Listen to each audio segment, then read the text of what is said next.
Vous savez quelle différence il y a entre un con et un voleur? Non. Un voleur, de temps en temps, ça se repose.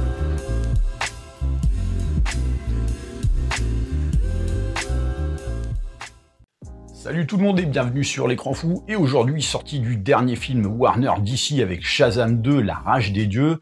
Et donc on y retrouve Billy Batson, toujours au sein de sa famille d'accueil, où il essaie tant bien que mal de fédérer ses frères et sœurs en vue de créer une équipe de super-héros afin d'œuvrer pour le bien, ce qui va s'avérer un petit peu compliqué dans le sens où finalement il passe un petit peu pour les losers de la ville.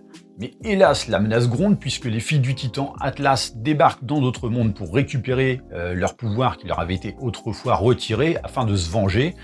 Alors après évidemment, est-ce que j'ai besoin de vous faire un dessin de comment ça se passera par la suite quand on est face à un film de super-héros entre des gentils et des méchants? Je pense qu'on peut s'en passer. Donc Shazam 2, un des derniers films de l'ère Emmerich Hamada, donc avant la grosse remise à plat ordonnée par David Zaslav, donc le PDG actuel de Warner Discovery, qui avait donc dépêché James Gunn et Peter Safran de proposer un univers d'ici tout beau tout propre, donc que ce soit pour le cinéma mais aussi la télévision à travers les séries, et donc qui repartent véritablement sur de bonnes bases. Donc Peter Safran et James Gunn qui, pour ça, ont décidé qu'il fallait se soustraire totalement du Snyderverse, voire même carrément chanter un Man of Steel 2, que tout le monde espérait pourtant, surtout en plus au vu de l'iconisation du personnage de Superman à travers Henry Cavill, quoi. Alors le Batman de Ben Affleck, visiblement, ça va être pareil, il va disparaître. Le Aquaman de Jason Momoa, ça va être terminé aussi, puisque en plus Momoa va être recasté pour jouer Lobo. Ce qui est assez surprenant dans le sens où son premier film solo était un des plus gros cartons du DCU.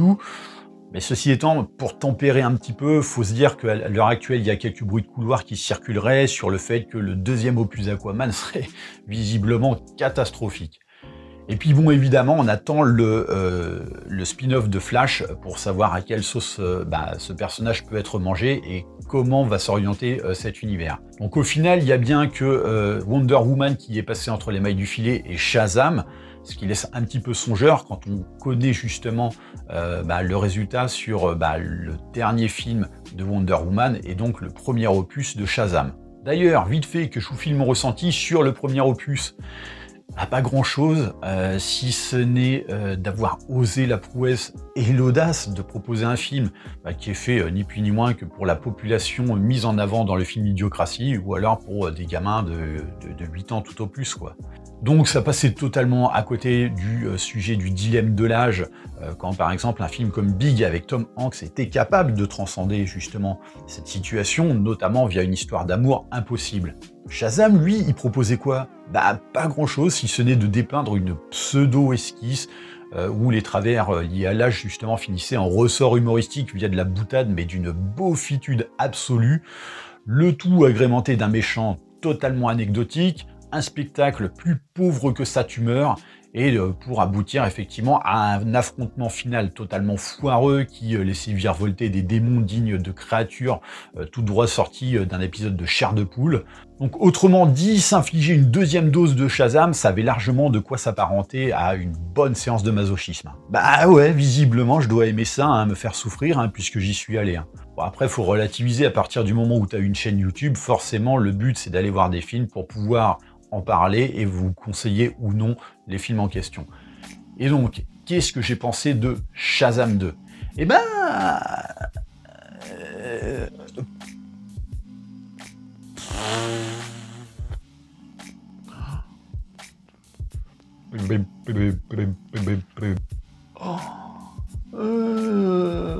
mais qu'est-ce que je pourrais bien dire de positif sur cette merde?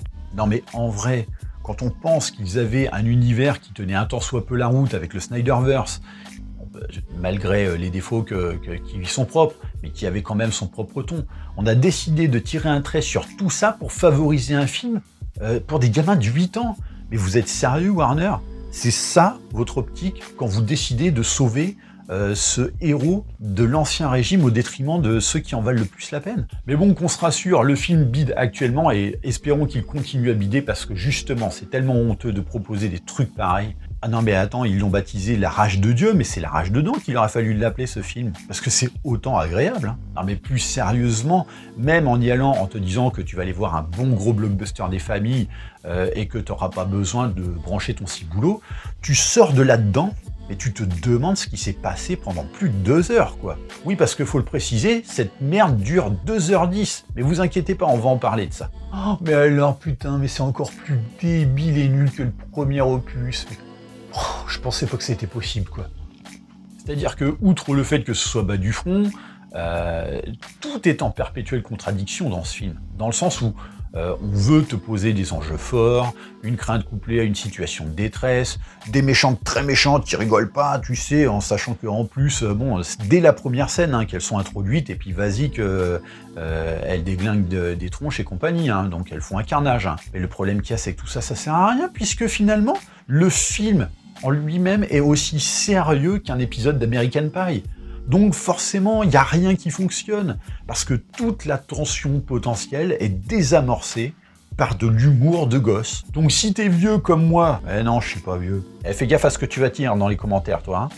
Bah forcément, ça va faire pchit très souvent, pour ne pas dire tout le temps, donc à l'exception peut-être d'une scène avec notamment la lecture d'une lettre qui est assez drôle, hein, voire même très drôle, et assez ingénieuse pour être citée, mais malheureusement, le problème qu'il y a, c'est que si on fait le ratio, le reste est tellement d'une nullité abyssale que est-ce que ça signifie que le truc qui ne serait-ce que moyen mérite d'être cité comme quelque chose d'ingénieux? Et effectivement, on va peut-être tempérer un peu. Et donc oui, c'est débile, et en plus, rien n'est pris au sérieux. Dans le sens où, bon, ok, on a compris que c'était pas le but de cette franchise.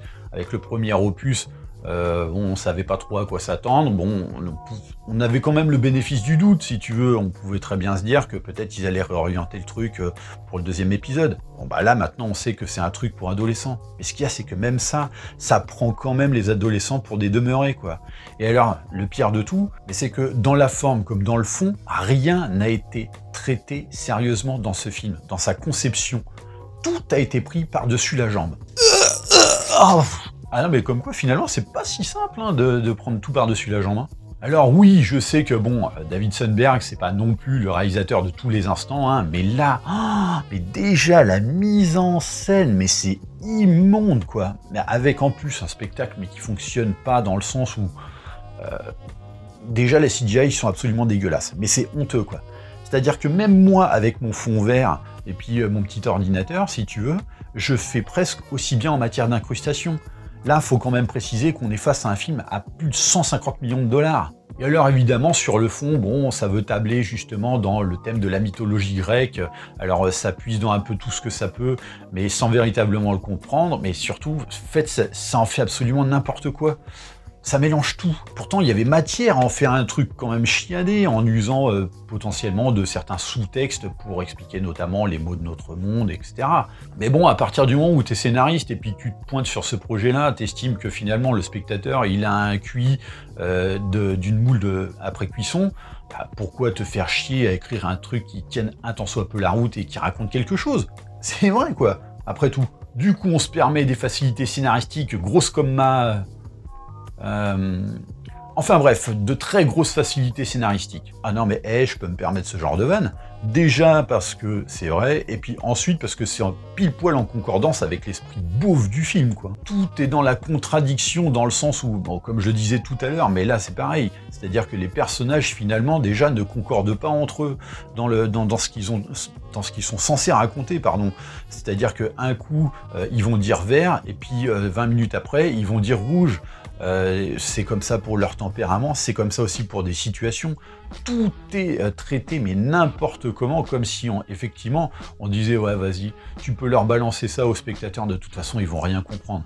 Non, mais encore, qu'on ne comprenne pas un truc parce que bon, c'est un peu complexe ou quoi que ce soit. Mais là, sans déconner, c'est niveau scénaristique, c'est le néant absolu, quoi. Donc il n'y a rien à comprendre. Le premier truc qui est pas cohérent, si tu veux, il saute aux yeux, quoi. Bon alors évidemment, le dilemme de l'âge est complètement survolé, et plus encore que le premier film, hein, dans le sens où déjà, en fait, sur presque 70%, le film n'est pas consacré au personnage de Billy et Shazam. D'ailleurs, il n'est pas non plus consacré aux autres, hein. Alors peut-être à la limite, Freddy a quand même pas mal d'importance dans ce film-là, mais alors les autres, c'est Osef, quoi, hein. Et donc, à partir du moment où, oui, il va être question, enfin, du personnage principal, seul Shazam est pris en considération. Billy, il existe quasiment pas dans ce film. Allez, en tout et pour tout, ça doit faire 5 minutes, quoi. Mais là où ça devient encore plus grotesque, c'est que autant le premier film faisait un petit peu illusion, mais là, que ce soit Billy ou Shazam, en fait, c'est la même personne, c'est juste le physique qui diffère. Et le tempérament, en fait, n'est pas le même pour les deux.